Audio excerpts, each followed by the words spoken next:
Very good evening dear friends, how are you all. जैसा कि आप लोगों को पता है पेपर वन में और जो सोशियोलॉजी है उसमें भी रिसर्च मेथडोलॉजी है, और जो पेपर वन है उसमें भी रिसर्च मेथडोलॉजी है नेट के एग्जामिनेशन में। तो इसमें एक बहुत ही कॉमन क्वेश्चन है जो दोनों पेपर्स में आ सकता है, दोनों ही में ही, यानी आपके सब्जेक्ट में भी जो आपका सब्जेक्ट है एंड पेपर वन जो सबका कॉमन होता है उसमें भी, और वो टॉपिक है इंडक्टिव एंड डिडक्टिव मेथड। इसमें बच्चे बहुत बार कंफ्यूज हो जाते हैं। कई बार ये कन्फ्यूजन हो जाता है किस चीज़ को याद कैसे रखें कि इंडक्टिव मेथड कौन सा और डिडक्टिव कौन सा है। तो आज मैं आप लोगों को एकदम बहुत ही डिटेल में इंडक्टिव और deductive method with example explain करूँगी, जिससे कि आप कभी भी उस चीज़ को भूलेंगे नहीं। तो लेट्स स्टार्ट। हेलो एवरीवन, तो ये देखिए, ये है इंडक्टिव वर्सेस डिडक्टिव लर्निंग। इसमें बहुत बार बच्चे कंफ्यूज हो जाते हैं कि ये है क्या। तो आप इसको इस तरह से समझ सकते हैं। देखिए, पहले इसकी हम डेफिनेशन देखेंगे। ये है इसकी डेफिनेशन इंडक्टिव की, and this one is for deductive method. Inductive क्या है? Learner use their own observation and experience to develop their own theory. इसमें क्या होता है, यानी आप स्टार्टिंग से स्टार्ट करते हैं। आपके पास कुछ भी बेसिक वो पहले से ही आइडिया नहीं है। आप पहले चीज़ों को खुद अपने लेवल पे ऑब्जर्व करते हैं, देन आप समझते हैं, अंडरस्टैंड करते हैं उस चीज़ को, उसके पीछे के आप मीनिंग को निकालते हैं, एक तरह से आप यूँ समझ लीजिए। फिर उसके बाद आप जाके एंड में एक कंक्लूजन जो है उसको ड्रॉ करते हैं। ठीक है, तो इसमें कंक्लूजन एंड में ड्रॉ होता है। यानी पहले आप बेसिक चीज़ों को ऑब्जर्व करते हैं, देन उसको अंडरस्टैंड इंटरप्रेट करते हैं, मीनिंग निकालते हैं, देन कंक्लूड करते हैं। तो ये जो इंडक्टिव मेथड है, ये क्या है? ये बॉटम अप अप्रोच है ये। ठीक है, यानी बॉटम से चीज़ें स्टार्ट होती हैं इसमें। Start with observation, conclude with a theory that backs up their observation। यानी आपके पास, आप पहले चीज़ों को अच्छे से ऑब्जर्व कर लेते हैं और देन उसके बाद आप कंक्लूड करते हैं कि आपने क्या ऑब्जर्व किया, आपको क्या चीज़ें हैं जो हैं समझ में आई। इसको मैं एक एग्जांपल के साथ आपको नेक्स्ट स्लाइड में अच्छे से एक्सप्लेन कर दूंगी, आपको बिल्कुल भी कंफ्यूजन नहीं रहेगा।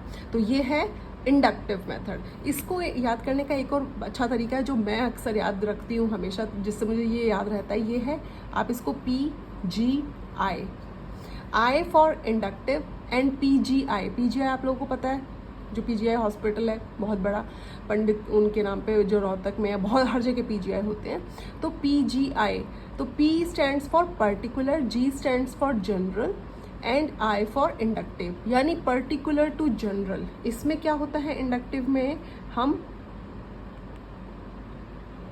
पर्टिकुलर से किसकी तरफ जाते हैं? जनरल थ्योरी की तरफ। यानी हमारे पास पहले क्या है? पर्टिकुलर, यानी एक पर्टिकुलर चीज़ पे हम स्टडी करते हैं, देन हम कंक्लूड करते हैं एंड में। तो ये बन गया PGI। आप इसको अगर एक को याद रखेंगे, दूसरा आपको ऑटोमेटिकली याद हो जाएगा। यानी particular to general is inductive. What is deductive? Teacher present a theory and then student look at case study to test and increase understanding. इसमें क्या होता है, आपके पास ऑलरेडी एक थ्योरी है, आपको बिल्ड करने की ज़रूरत नहीं है, आपके पास पहले ही एक थ्योरी आपको दे दी जाती है। देन बच्चे उसको अंडरस्टैंड करते हैं, उसको ट्राई करते हैं कि ये है क्या चीज़। स्टार्ट विद अ थ्योरी, यानी इसमें थ्योरी पहले से होती है। Conclude with observation, and then बच्चे कंक्लूड करते हैं कि हाँ, ये जो थ्योरी है ये बिल्कुल सही है और ये इसी तरह से फॉलो होती है। इसको जो है बोला जाता है, ये थी बॉटम अप अप्रोच, एंड ये है टॉप डाउन अप्रोच। इसको बोला जाता है टॉप डाउन अप्रोच।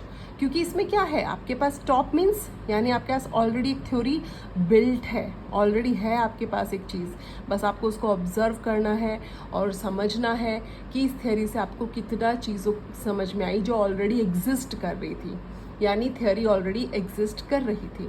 तो दिस इज डिडक्टिव। अब हम इसको विद एग्जाम्पल मैं आपको अच्छे से खुद समझाऊंगी, अपने एग्जाम्पल से आपको ये चीज़ और भी अच्छे से क्लियर हो जाएगी।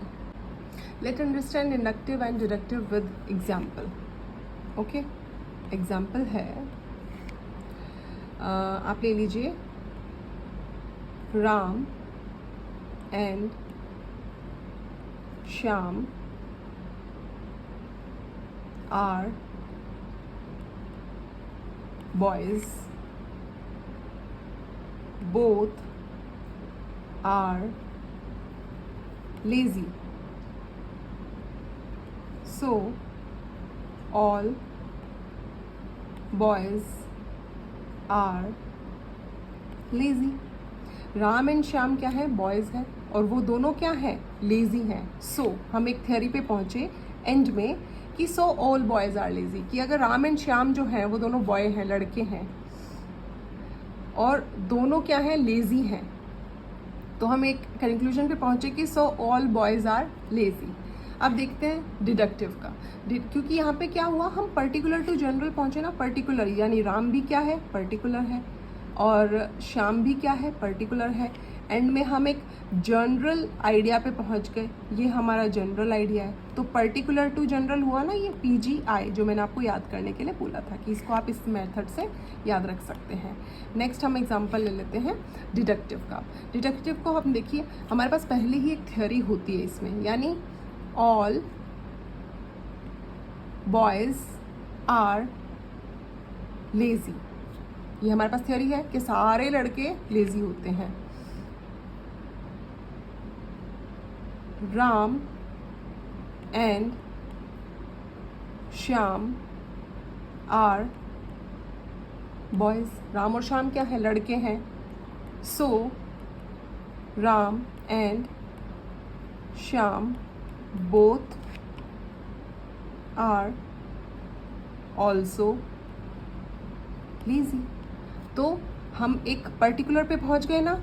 पहले हमारे पास एक जनरल थियरी थी कि सभी लड़के लेजी होते हैं.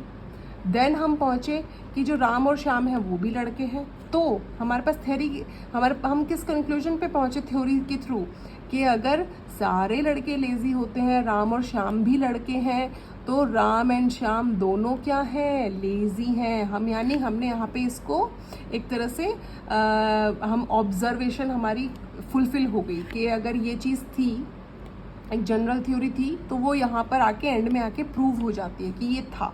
और यहाँ पे हम एंड में आके इधर कंक्लूड करते हैं, किसमें? इंडक्टिव में. तो ये था एग्जाम्पल.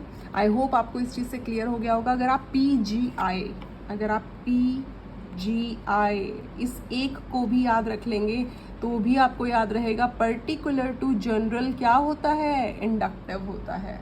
आई होप आपको ये समझ में आया होगा. And please like and subscribe my channel. Thank you so much. I need your support. Thank you. Bye bye. Take care.